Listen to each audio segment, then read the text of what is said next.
ধরলে বেশ বড় দেখাচ্ছে। তো দেখো আমাদের গঙ্গাটা কত সুন্দর, মা গঙ্গা। চলে এলাম মা গঙ্গার কাছে।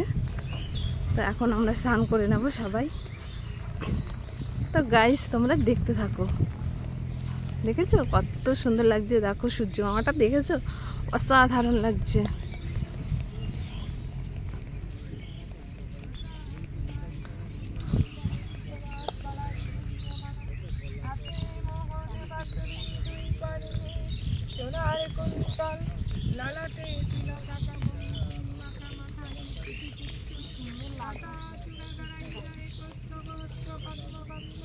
আমাদের বাবাজি দেখো স্নানে নামছে।